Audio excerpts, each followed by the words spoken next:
In the last class, we discussed about the Kirchhoff rules or Kirchhoff laws. So in this Kirchhoff rules, this is the rule which is used for solving the networks. So in that one, two rules we discussed. So the first one was junction rule, that says at any junction the sum of the currents entering the junction is equal to the sum of the currents leaving the junction. That is how much current is entering to the junction and the amount of current leaving the junction will be same, or we can simply say the current will not accumulate at any junction. The current is coming through one path means it will go through different paths, so the current will not accumulate at any junction. That was the first point.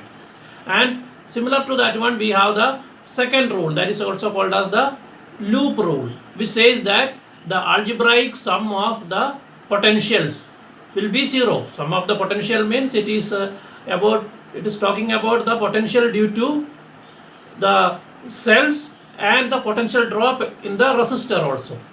So we have to consider the sign of that one, whether it is positive or negative. All these things we already discussed. Now we will see how we can apply this one. So first we will just try to apply this one for a simple circuit. So how to write the equation so that later you can solve. So how to form equation from that one, that we will discuss first. Afterwards we have some devices which works based on these principles. So we will discuss that one also. So first we will go to one small circuit, how to solve this small circuit using Kirchhoff rule. Now let us go for the meaning of these Kirchhoff rules. So the first rule, which says the sum of the current will not accumulate, or at any junction the current entering the junction is equal to the current leaving the junction. So it just says that the meaning of that one is, if a current is coming like this, for example this one is I1 and another current is coming here I2 and one more current is coming here I3 and two currents are going away here, I4 and I5. So the meaning is these three current which is entering, if you add you will get same as this current. That's the meaning, that is I1 plus I2 plus I3 is equal to I4 plus I5. This equal means I am telling this numerical value is equal. Okay, that is if you add, if you put this one here, the other side it will become negative, so that the total value will be 0. So like this, so the current will not accumulate here. The three-way current is coming and two-way it is going. So this, if you add, you should get the same value. That is the meaning of the first part. Now if you take the second part, it is similar to this one only. I will go for a small circuit and explain, then you will get it.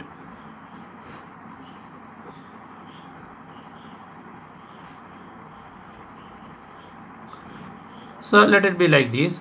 This is 10 volt, this is 5 volt, this is 2 ohm, this is 1 ohm.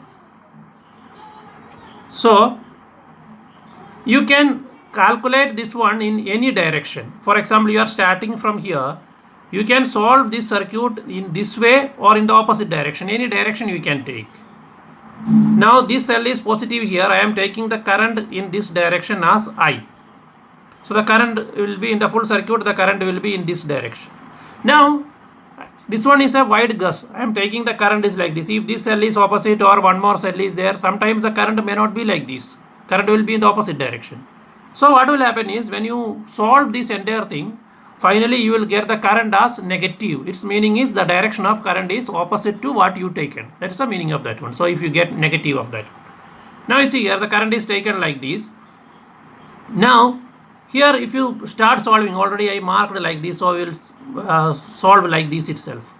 Now what happens is, you are solving like, so I am starting from here. So here you see you have a cell like this. So how to do this one?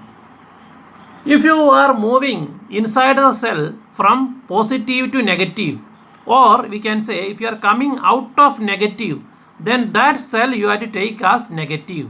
That is, you are coming out of the cell from the negative. Inside the cell you are moving from positive to negative, that you have to take as negative, that is minus 10. Next is this one. For cell the rule is like this. You are moving in a particular direction, that is you are solving like this, you are moving in a particular direction. If the current is also in the same direction, you have to take it as negative. If you are moving in a particular direction and the current is in the opposite direction, you have to take it as positive. So the current through this one is I, and you have 2 ohm here. So 2I will be the drop across this one. Across this one, the drop will be 2I. And you are moving in one direction, current is in the opposite direction, so you have to take it as plus 2I. If you are moving like this and the current also is in this direction, you have to take it as minus. So here we can write like this. Now again we are coming here. So what is this one? Here again 5 volt is there. You are coming out of negative here. So that is also minus only, minus 5. Then this one, current is this way and you are moving that way. So that will be plus 1I or just I is equal to 0. Or we can say minus 15 plus 3I is equal to 0, or 3I is equal to 15, I is equal to 15 by 3. So I is equal to 5 ampere. So this is how we will solve this circuit. You can just check it in another way also. See here, this is 2 and this is connected, see, positive to negative, correct? Negative is connected to positive. So this is total, it will become 15 volt, and this total resistance will become 3. So same thing, 15 by 3 you will get. So in both ways we can check. That's why I given such a simple circuit to you. Now if you want the same way, you can check for bigger circuits also. That when you do, you can practice like that. So the 2 things which you have to remember is, the first point is about the cell. If you are coming out of negative, then it is negative. You are coming out of positive, then it is positive. That is, you are inside the cell. If you are moving from positive to negative, then your voltage or potential is negative. Inside the cell you are moving from negative to positive and you are coming out of positive, then it is negative. Then the value is positive. About the resistor, you have a resistor, you are moving in a particular direction, current is also in the same direction, then the potential drop should be negative. And you are moving in a particular direction, current is in the opposite direction, then the potential drop you have to take as positive. Only these 2 rules you have to remember. So using this one you can solve all the problems. So this circuit is like this. Now if this circuit is with another loop here and you have another loop here, then the current also will split from here. For example, the I is going like this, means this I will split into I1 and I2 here. Now this I is equal to I1 plus I2. Like that you will get one equation for this loop, another equation for this loop, and one more equation for this bigger loop, and like that you can take here. So many loops you can take. So how many unknown is there, that many loops if you take, by using that equation you can solve it. That is a method of solving it. Now naturally you will get a doubt where we are using these Kirchhoff rules and all. So there are so many devices which works based on Kirchhoff rules, just like one Wheatstone bridge, meter bridge, potentiometer, and most of the electrical circuit we can apply this one. So as the first one, you are studying the Wheatstone bridge. Wheatstone bridge means it is a particular arrangement where we are using 4 resistors. In that 4 resistor, one resistor will be unknown resistor which we have to find the value, and other 3 are adjustable non-resistance, where you know the value of that one. You will use resistance box where we can put different resistance, and we will go for a balancing condition. Balancing condition means there is a galvanometer in that circuit. So when no current is passing through that galvanometer, it will show a 0 deflection or null deflection. That is called as balancing condition. Now we will discuss how to use a Wheatstone bridge, or how we can derive the balancing condition for a Wheatstone bridge using Kirchhoff rules. As an application of this Kirchhoff rule, we will study about the Wheatstone bridge. This Wheatstone bridge is actually a arrangement with 4 resistors. So these 4 resistors will be connected like this, So this shape is called as the bridge shape. Okay, here center one galvanometer also will be there. So the bridge, the meaning of the bridge is this shape. We have a shape of these four resistors like this. So this shape is called as bridge. So this will be connected to a cell like this. So this is called as bridge. So we will discuss how we can use this bridge or a Wheatstone bridge to find the resistance of an unknown resistor. So this Wheatstone bridge, the purpose of the Wheatstone bridge is to find the resistance of a unknown resistor or the resistance of an unknown resistor. So here we have four resistors. So this is one resistor, this is the second one, and this is the third one, and here we have the fourth one. And in the center we have a galvanometer connected like this, and here we have the cells or the battery. Okay, now we have here one, this resistance is R1, this is R2, this is R3, and this is R4. Now here I already told you this is for finding the unknown resistance. So let this resistance be the unknown resistance. These three resistance value you know. Using these three resistance we will find the value of this unknown resistance. So the current also, let this current coming here, let it be I, the current coming like this. So it is splitting into I1 here, and to this one I2 it will split.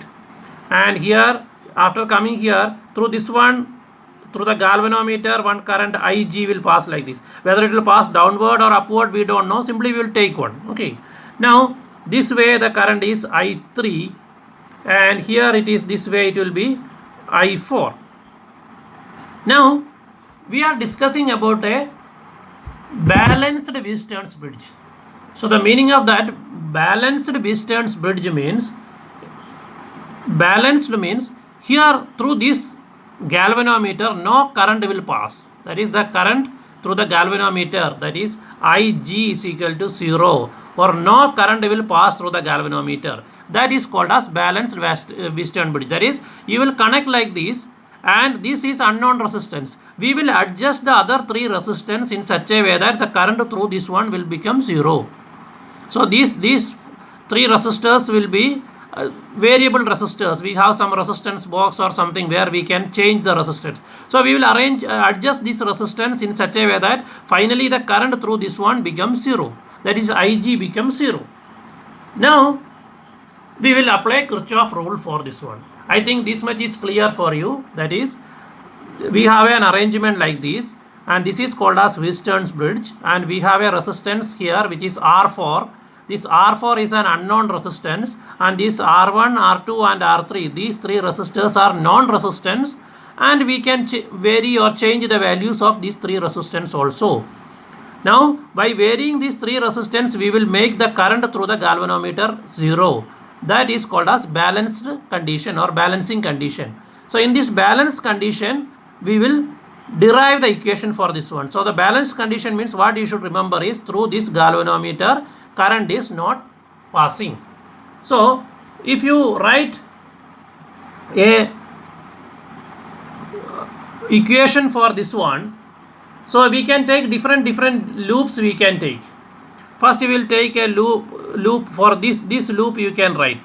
For this much part if you write, you can write equation like this: minus I1 R1 plus 0 plus I2 R2 is equal to 0. If you not understood this equation, I will tell you once more. This minus I1 R1, that is this one. So you are moving in a particular direction. You are trying to solve it like this. You are moving in a particular direction, and the current also in the same direction. So we taken this one as negative. So the drop across this resistor, that is minus I1 R1, plus 0. 0 is the drop in the galvanometer, because there is no current passing through the galvanometer, so the drop will be 0. And here you see the current is this way, you are coming in the opposite direction, so it will be plus I2 R2. That's what the equation for this loop. Similarly we can write for the other side also. Here also if you write, you can write equation like this: I2 R4 plus 0 minus I1 R3 is equal to 0. Like that you can write for this side. You can write, if you take this side, you can write for this loop, you can write like this. Now one more thing you can see here. Here this, through this one no current is passing in the balancing condition. So this same I1 will pass as I3 because there is no current through this one. So this I1 will be equal to I3. Similarly here also I2 will be equal to I4. Very important, these two are applicable when there is no current through this loop. Always it is not applicable. Now we are discussing about the balanced condition, that's why it is applicable. Now next what you have to do is, if you divide this one equation with other, otherwise this negative thing you take out other side, so what you will get, I1 R1 is equal to I2 R2. The other equation is I1 R1 is equal to I2 R4. See here, actually this I1 R3 is there. Actually it was here. Why this I1 comes? I already told you, this I1 and I3 are same. Actually it should be I3. As there is no current through this one, this I1 is written here. Now if you divide this one, this will cancel. So what you will get, R1 by R3 is equal to R2 by R4. So this is called as the balancing condition. So the balancing condition of the Weisstein's bridge means this resistance divided by this resistance is equal to this one by this one. From the diagram I am telling this one like that, because sometimes during examination you may start R1 here, R2 here, so that confusion should not come. So this one by this one is this one by this one, or you can say in the opposite also, this one by this one is this one by this one. Okay, so if you rearrange this one, you can get this R4. R4 is equal to R1 by R4. What you will get, R4 is equal to R1 by R2. Sorry, R4 is unknown, so R4 is equal to R2 into R3 by R1. So you can just rearrange this equation. Once more, R4 is equal to R2 into R3 by R1. So like this you can write the equation for this one. So this condition is called as the balancing condition. So if you know all the three resistance, you can find the fourth resistance. That is a simple derivation. So once more I will tell how the entire derivation. You listen carefully. First you have to draw the circuit like this. Now this is R1, here R2, here R3 and here R4. This R4 is the unknown resistance. Through this branch the current is I1, here I2 and here I3 and here it is I4. And through this galvanometer we have if you have a current, that will be Ig. Now we are discussing about a condition which is called as the balanced condition or balancing condition, where this galvanometer will show zero deflection, that is there will not be any current through this branch. Now if there is no current through this branch, this Ig is equal to 0. Now in this balanced condition we will apply Kirchhoff rule. So for this loop we will get a equation like this. And now you can see this I2 and I4 are same because there is no current passing this way. So this entire I2 is going this way. This I1 is going this way. So if you apply for this loop, if you apply the same Kirchhoff rule, you will get this one. Because here I2 and I4 is same, I1 and I3 is same. That's why after replacing you are getting this equation. Now if you divide these two equations, you will get like this. Then you just rearrange, you will get the equation for R4. So this condition is called as the balancing condition. This R1 by R2, that is this resistance by this resistance is equal to this one by this one. R2 by R1 is equal to R4 by R3. I am not again stressing this one R2 R1, because if you for examination if you write opposite, it should not make any confusion. So this one by this one is this one by this one. Like that also you can take. So just you solve this one. If you watch it 2 times, you can understand how to solve this thing.